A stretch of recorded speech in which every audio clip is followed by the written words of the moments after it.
फक्त वरती तक्रार करा. वरत्यांनी जर आम्हाला सांगितलं इथं जा तर आम्ही जाऊ, बाकी आम्ही काहीच करू शकत नाही. ते डॉक्युमेंट्स करणार असं म्हणतात. म्हणजे प्रत्येक समजा एम्प्लॉई आता कुठे कामाला लागला, काय कामगार कर्मचारी जो आहे तर त्याचं डॉक्युमेंट एक होईल आणि जी पूर्वी फसवणूक म्हणजे आता किमान वेतनाच्या बाबतीत जर की आता उदाहरणार्थ की मला 400 रुपये दिवसाला मिळायला पाहिजे, कागदावरती लिहून द्यायचे की 400 काय 450, हातात 300 देणार किंवा मग 400 देणार किंवा 450 देणार आणि परत त्याच्याकडनं 150 काढून घेणार, असेही प्रकार व्हायचे. तर ते टाळले जातील या डॉक्युमेंटमुळे आणि म्हणून ती हमी देतो असं त्यांचं. नाही, डॉक्युमेंट कसं झालं, आज कायदा असा आहे 2,000पेक्षा जास्त जर पेमेंट करायचं असलं तर म्हणजे कामगाराचा सगळेच पगार हा नेसेसरीली बँक अकाउंटमधनंच करावा लागतो. बर.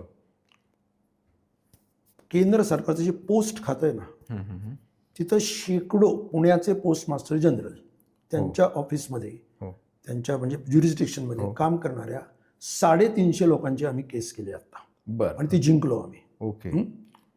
तर बँकेमध्ये पेमेंट करा हा कायदा ते 12 वर्ष अंमलात आणत नाहीत त्यांच्या कॅज्युअल लेबरसाठी. 12 वर्ष. बर. सरकारचं खातं, केंद्र सरकारचं खातं, आणि हे बहुतेक ठिकाणी आहे. म्हणजे केंद्र सरकार स्वतः जर इतकं कायदे स्वतः तोडत असेल बर तर बाकी जनता, आणि ते कॉन्ट्रॅक्ट लेबर पण नाहीत बरं का, त्यांनी स्वतःच नेमलेले कामगार आहेत. बर.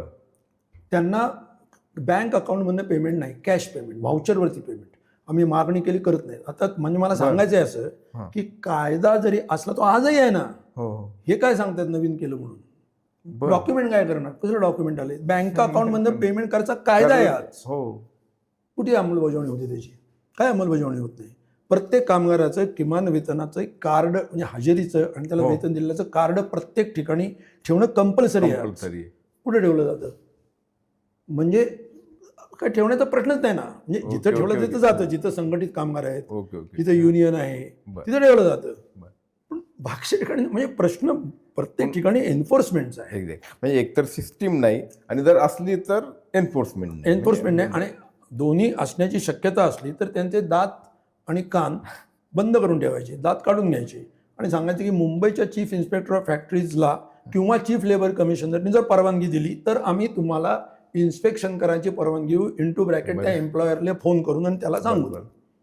सेटलमेंट सगळं विंडो ज्याला आपण म्हणतो असं.